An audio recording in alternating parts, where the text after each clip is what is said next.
ताजमहल ये सिर्फ एक इमारत का नाम नहीं है, ये एक कहानी है, मोहब्बत और वास्तुकला की हदों को पार कर जाने की। तो चलिए आज इस कहानी की हर परत को खोल कर देखते हैं।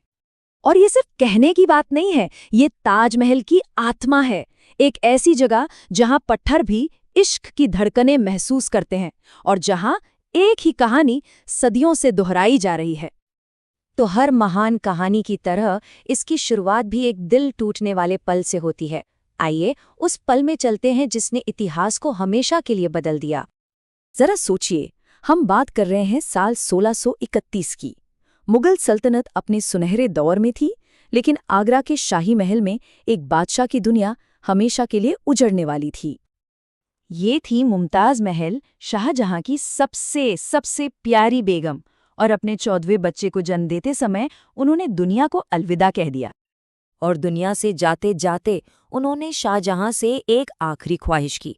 देखिए, ये सिर्फ एक ख्वाहिश नहीं थी, ये एक ऐसा वादा था जिसने दुनिया के सबसे खूबसूरत अजूबे को जन्म दे दिया। अब एक बादशाह के वादे को पूरा करना था, और इसके लिए दुनिया के बेहतरीन हुनर और साजो सामान को एक जगह इकट्ठा होना था।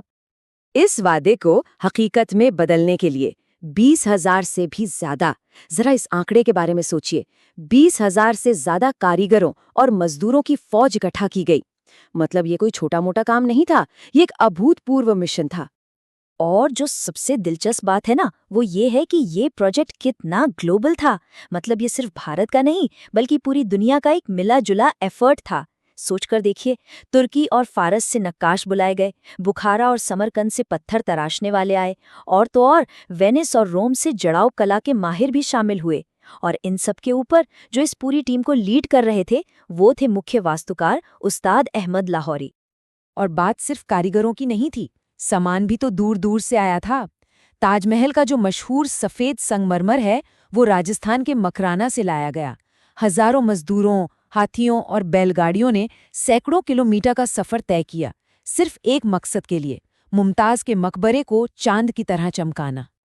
और ये सिर्फ संगमरमर की बात नहीं थी, ताजमहल की दीवारों में जो कीमती पत्थर जड़े हैं ना, वो पूरी दुनिया से मंगवाए गए थे। अफगानिस्तान से लैपिस लाजूली, तिब्बत से फिरोजा, चीन से जेड, और इन्हें एक खास तकनीक पीट्रा ड्यूरा से जड़ा गया था। अब ये तकनीक क्या है? इसमें संगमरमर को इतनी बारीकी से तराशा जाता है और उसमें कीमती पत्थरों को ऐसे फिट किया जाता है कि कोई जोड़ ही नजर न आए, मतलब एकदम सीमलेस। ये दुनिया की सबसे महीन जड़ाऊ कला मानी जाती है। तो खूबसूरती तो अपनी जगह है, लेकिन ताजमहल उस दौर की इंजीनियरिंग का भी एक बेमिसाल नमूना है। इसके बनने में ऐसी तकनीकें इस्तेमाल हुईं जो आज भी हैरान कर देती हैं। सबसे बड़ी चुनौती क्या थी? इसकी नींव, क्योंकि ये यमुना नदी के नर्म किनारे पर बन रहा था। तो इंजीनियरों ने क्या किया? उन्होंने हजारों लकड़ी के खंभे जमीन में बहुत बहुत गहराई तक गाड़ दिए। और कमाल की बात यह है कि नदी का पानी इन खंभों को आज तक सड़ने नहीं देता। और यही वजह है कि ताजमहल लगभग 400 सालों से इतनी मजबूती से खड़ा है। कमाल है ना? अच्छा, एक सवाल जो अक्सर लोगों के मन में आता है कि ताजमहल की चारों मीनारें थोड़ी बाहर की तरफ झुकी हुई क्यों हैं? क्या ये बनाने में कोई गलती हो गई थी? तो इसका जवाब है नहीं, ये कोई गलती नहीं थी, बल्कि ये तो मुगल इंजीनियरिंग का एक शानदार कमाल था। इसे जानबूझकर ऐसा बनाया गया था। क्यों? ताकि अगर कभी भूकंप आए तो ये मीनारें बाहर की तरफ गिरे और मुख्य मकबरे को कोई नुकसान ना पहुंचे। कितनी दूर की सोच थी! तो चलिए अब कहानी के आखिरी हिस्से की तरफ चलते हैं, जहां ये इमारत पूरी हुई और शाहजहां की जिंदगी ने एक बहुत दुखद मोड़ ले लिया। साल 1632 में ये काम शुरू हुआ और इससे पूरा होने में लगे पूरे 22 साल। सोचिए, 22 साल! 1653 में जाकर ये मोहब्बत की निशानी बनकर तैयार हुई। ये धैर्य, समर्पण और एक बादशाह के अटूट वादे की सबसे बड़ी मिसाल है।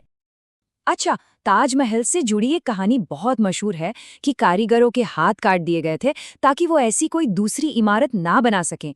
लेकिन ऐतिहासिक सबूत कुछ और ही कहते हैं। सच्चाई ये है कि ये सिर्फ एक किंवदंती है, एक मिथ है। असलियत में कारीगरों को पूरा सम्मान दिया गया, उन्हें अच्छा खाना, रहने की जगह और उनकी मेहनत का पूरा पैसा मिला। जब ताजमहल बनकर तैयार हुआ तो कहते हैं शाहजहां ने उसे देखकर कहा था, ये सिर्फ मकबरा नहीं, ये मेरी रूह का घर है। ये शब्द उस इमारत को उनकी मोहब्बत से हमेशा हमेशा के लिए जोड़ देते हैं।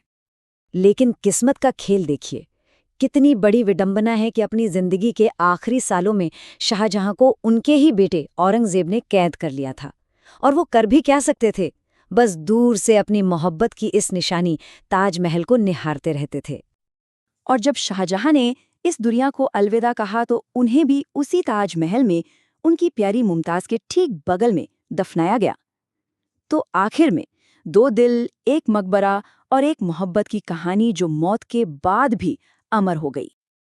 तो आखिर में हम कह सकते हैं कि ताजमहल सिर्फ संगमरमर की एक इमारत नहीं है, ये एक बादशाह का टूटा हुआ दिल है, एक रानी की आखिरी ख्वाहिश है और एक ऐसी मोहब्बत की दास्तान है जो वक्त से भी ज्यादा लंबी चली।